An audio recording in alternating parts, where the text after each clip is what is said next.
Muy buenas tardes, bienvenidos a My Economy, el espacio cripto de Radio Intereconomía. Análisis on-chain hoy con Félix Fuertes, fundador de la Academia Formación en Inversión. Mercado cripto respirando un poquito hoy, un par de puntos menos en el índice de miedo y codicia, que está en una avaricia extrema. Bitcoin 66.159, hoy ha tocado los 67.000. Ethereum también ganando bastante. El market cap de Bitcoin en 1,3 billones españoles. Así que veremos un poco a nivel on-chain todo este momento del mercado. Nos centraremos en la entrada de liquidez en Bitcoin, llevándole a nuevos máximos históricos. Los ETFs jugando un papel importante. Por un lado bloqueando muchos Bitcoins y a la vez aumentando mucho la demanda por otro lado. Así que por eso es una de las razones que explican el aumento del precio de Bitcoin. Ahora vamos a echar un vistazo a las principales titulares de la jornada. My Economy News. La startup francesa Zama recauda 73 millones de dólares para proteger la privacidad de los datos. Multicoin Capital y Protocol Labs han liderado una recaudación de 73 millones de dólares para una nueva startup cripto que tiene como objetivo hacer que toda Internet esté cifrada de extremo a extremo, dicen. Descrito por el Indy como el santo grial de la criptografía, el objetivo es hacer de la privacidad de los datos una característica estándar en Internet y al mismo tiempo permitir el procesamiento de información en operaciones como computación en la nube. Tesla podría estar de nuevo comprando Bitcoin. Algunos usuarios están especulando sobre esta posibilidad. La compañía podría revelarlo durante su próxima llamada de resultados, mientras que otros creen que podría ser un error contable. La empresa de análisis Arkham Intelligence ha abierto una línea de datos sobre esta wallet de la compañía de coches eléctricos y esto ha levantado sospechas. Cabe recordar que Tesla compró Bitcoin, 1.500 millones de dólares en Bitcoin en febrero del 21, cerca del pico del último rally alcista. Anunció planes para aceptar pagos en Bitcoin por sus vehículos. También es verdad que la adopción de Bitcoin por parte de la empresa duró poco. La empresa Tesla vendió por primera vez alrededor del 10% de sus Bitcoins en marzo del 21. El segundo trimestre del 22, el fabricante de automóviles vendió el 75% de sus reservas restantes. El gobierno filipino ha bloqueado exchanges sin licencia y, dice la noticia, Binance no se ha visto afectado. Está siendo muy protagonista Binance últimamente, así que un pequeño respiro hoy. Los sitios web de empresas de cifrado MyTrade y OctaFX, ahora ya inaccesibles para uno de los proveedores más importantes más grandes de Internet del país. En 21 de febrero el NTC, la autoridad financiera, emitió una orden a los proveedores de servicios para que bloquearan aplicaciones y sitios web de MyTrade decían violar las regulaciones impuestas por la SEC filipina. La fase de acumulación de Bitcoin termina cuando los ETFs impulsan el nuevo precio objetivo a $100.000. Las cifras de la empresa de análisis Glassnode muestran que Bitcoin en direcciones de acumulación han disminuido por primera vez desde el primer trimestre de 2023. Seguimos el token de gobernanza Uniswap, ahora lo leeré en pantallas con más detalles. Este token del principal DEX del mercado ha alcanzado el máximo de 2 años a medida que se acerca la fecha límite para la propuesta de cuota compartida. El apoyo de los usuarios de este DEX a una propuesta de participación en las tarifas para Uniswap parece estar respaldando el repunte de su token hasta un máximo de estos 2 años. El desempeño de Uni, que así se llama el token, va acompañado de un salto del 120% en el volumen de operaciones en las últimas 24 horas. Su capitalización de mercado ha aumentado casi un 50% la semana pasada. Los ingresos de mineros de Bitcoin han registrado el segundo mejor día de toda su historia. Fue ayer. Los precios de Bitcoin, recordamos, en abril del 21 retrocedieron más del 22% ese mes, abril del 21. Ahí fue cuando los ingresos diarios de los mineros alcanzaron su máximo histórico, 73,3 millones de dólares. Ayer, tras el máximo histórico de 69.200 dólares, los ingresos de los mineros alcanzaron los 75,9 millones de dólares. Y terminamos con esta.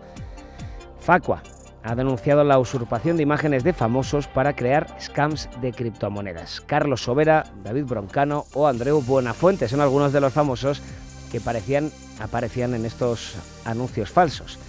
Anuncios que usaban clickbait, que usaban titulares amarillistas, y en estas falsas entrevistas los famosos parecían explicar cómo habían ganado muchísimo dinero, millones de euros invirtiendo en ciertas plataformas que luego te facilitaba el link.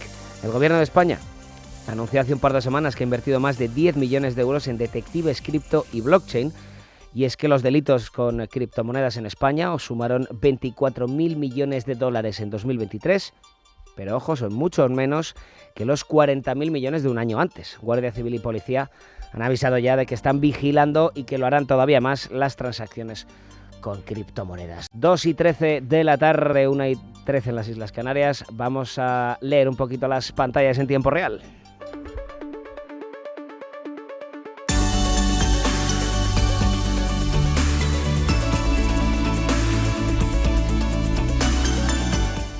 Bitcoin, como os decía antes, 66.646 dólares, ganando más de un 1% en la jornada, y se lleva en los últimos 7 días, lleva una acumulación de un 6,5%, 66.000, os decía, 66.650 dólares. Ethereum, 3.772, acercándose un poco a los 4.000, corrigiendo, es verdad, en la jornada casi un punto porcentual, la segunda cripto del mercado, y lleva un acumulado en los últimos 7 días de casi un 9% de revalorización. Lo mismo lleva BNB en los últimos 7 días, que hoy encima se lleva un 5%, 442 dólares, y se sigue alejando un poquito en cuanto a capitalización de mercado de Solana, aunque, oye, están ahí a 4.000 millones de diferencia, que es algo que podría cambiar en una jornada buena para Solana. Solana, 62.000 millones de market cap, 142 dólares para el token de Solana, el Sol, que suma en el día de hoy un 11,5% y ya lleva un 9% en los últimos 7 días. Esta sí que se aleja y ya tiene de market cap la mitad de lo que tiene Solana. XRP, el token de Ripple Labs, que tantísimo le gusta a Félix Fuertes, ahora lo comentaremos con él. 61 centavos, sumando más de un 3% en la jornada y un 3,5% en los últimos 7 días. Cardano, 73 centavos, sumando un 3% en la jornada y lleva un 6% en los últimos 7 días. Dogecoin y Shiba, que se han puesto aquí las dos principales, ahora mismo, las dos principales meme coins, que han sumado bastantes posiciones en la última semana con todas las subidas. Mira, Dogecoin, 15 centavos justos, corrigiendo casi un 8% en el día de hoy, pero ojito, lleva un 18% de ganancia en los últimos 7 días. Mucho más lleva Shiba.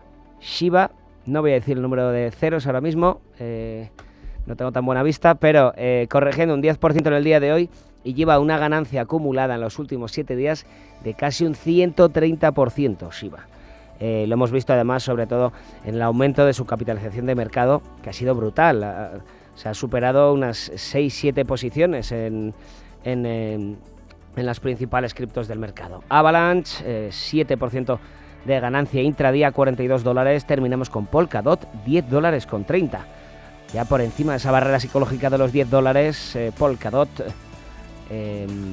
esta sidechain, 4,5% de revalorización intradía y lleva ya un 18,5% de ganancia en los últimos 7. Son las 2:16 de la tarde, 1:16 en las Islas Canarias.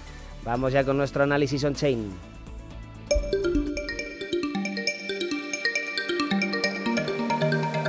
Análisis on-chain.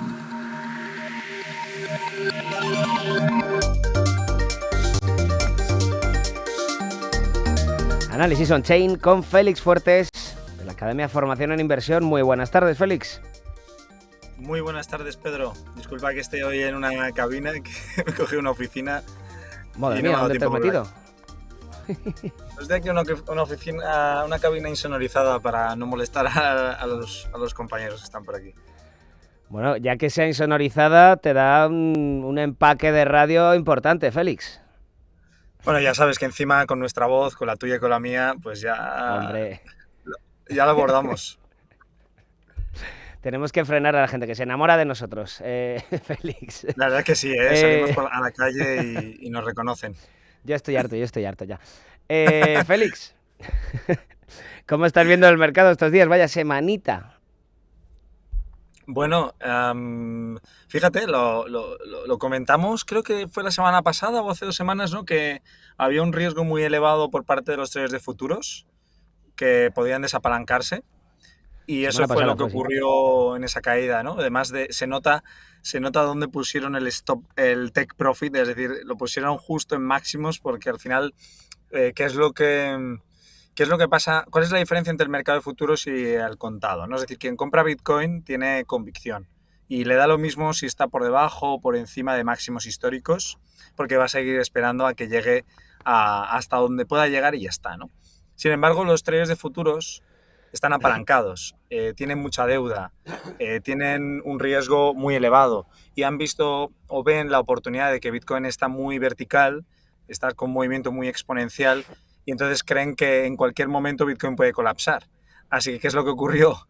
Pues ocurrió que primero esos traders, que fue aproximadamente cerca de unos 180, 200 millones de dólares en liquidaciones, pues se pusieron ahí, recogieron sus órdenes, vendieron y eso generó un efecto en cadena que se acabó recogiendo muy rápido, ¿no? Porque esto ya para la audiencia, para que se pueda entender cuál es la dinámica o por qué el mercado de futuros está muy ligado al mercado del contado, el futuro per se, si el precio del futuro de Bitcoin se separa del precio al contado, entonces los creadores de mercado y los arbitradores, traders algorítmicos, van a buscar siempre operar el arbitraje, que es la diferencia entre el precio del futuro con el contado, que es el subyacente, que está debajo, y en un momento dado acaban confluyendo de nuevo. Es decir, el precio del futuro y el precio del spot se confluyen. Por tanto, como los traders de futuros liquidaron con mucha fuerza, pues los arbitradores, aprovechando que justamente estaba el futuro en backwardation, en retroceso,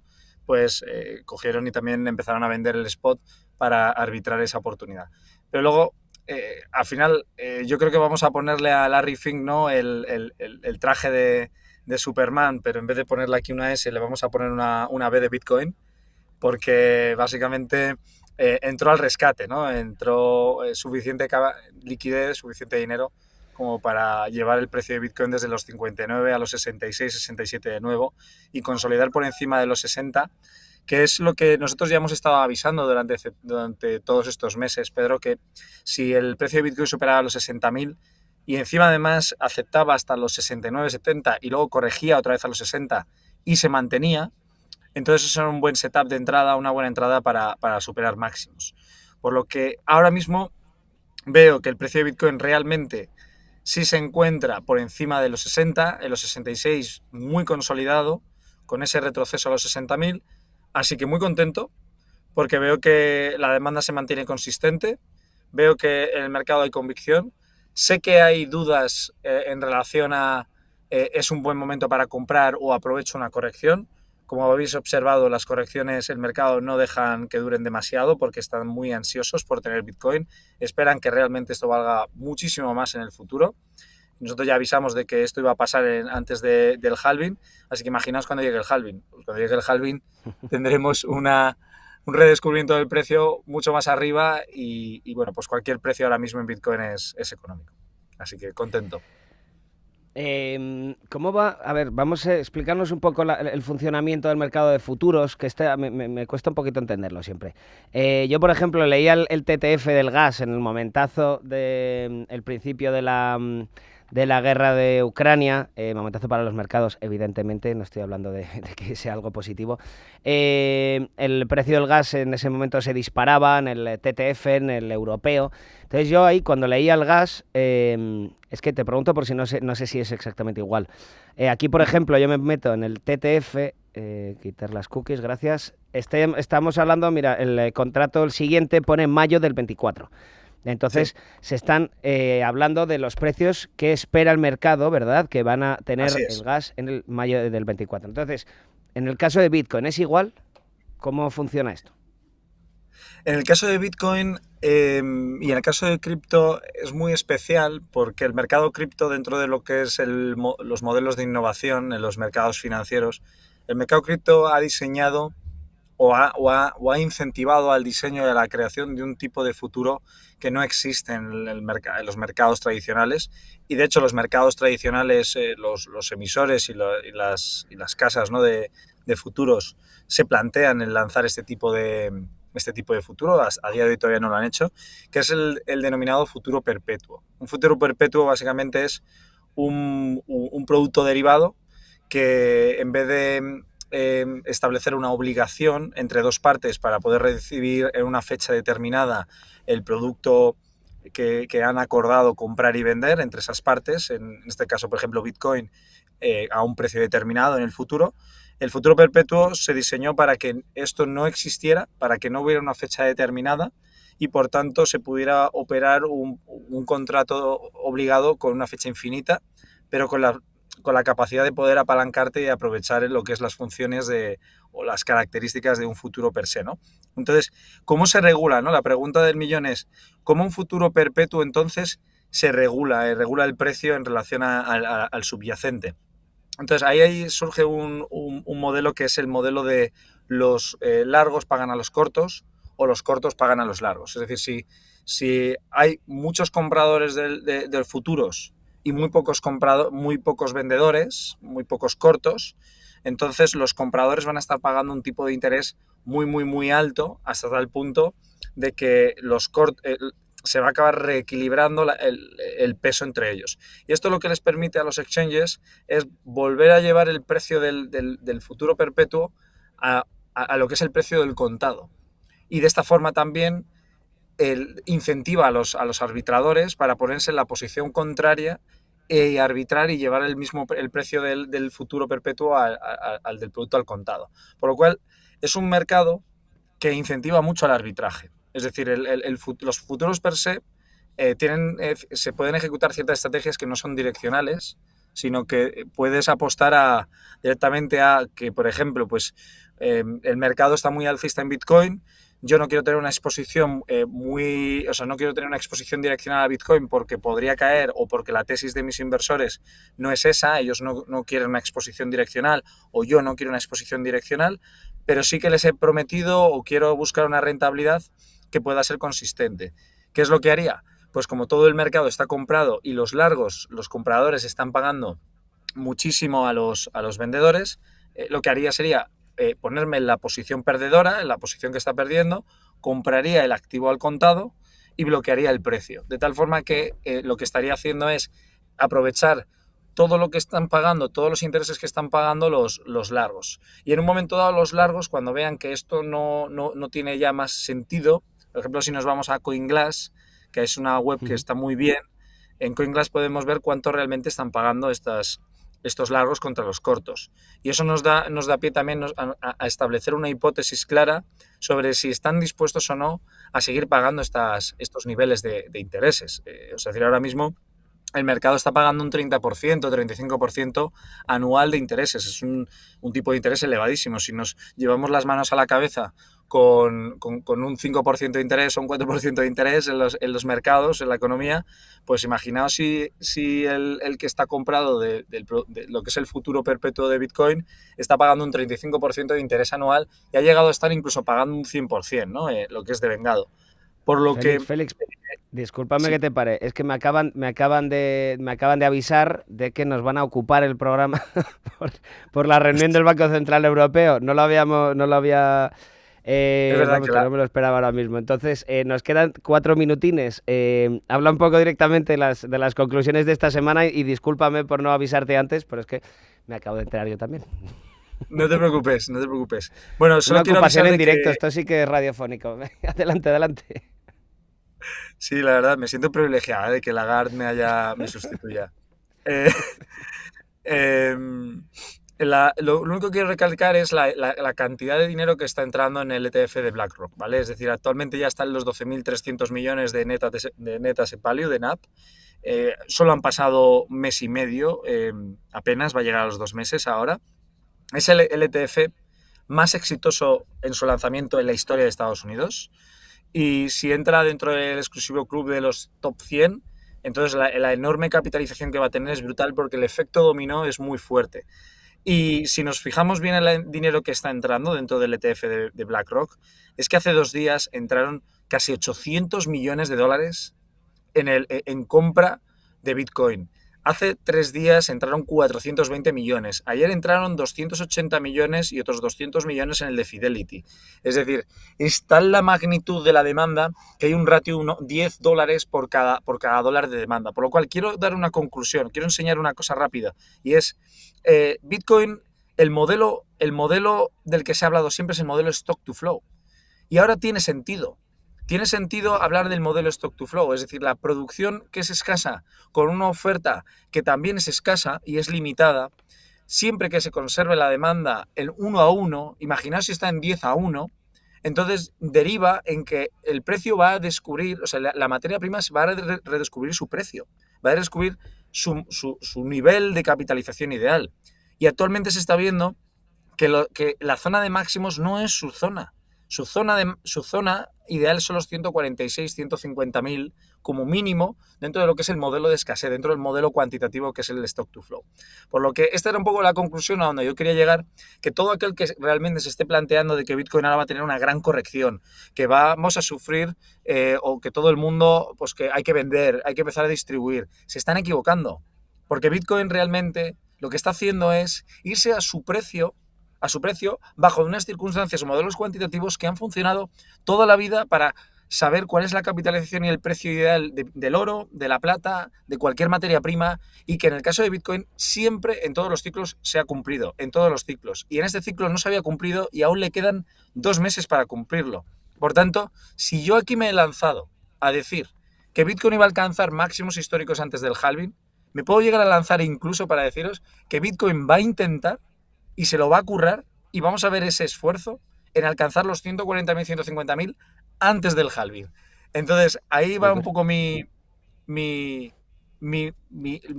apuesta, es decir, creo que si sigue entrando tanto dinero por parte de los ETFs, esto no va a parar y que todo el mundo que piense que va a haber correcciones, no creo que las vaya a tener, salvo que el mercado de futuros decida desapalancarse y ese desapalancamiento puedan generar correcciones en el precio de Bitcoin, pero que van a ser puntuales porque el mercado a spot va a volver a entrar a comprar, ¿no?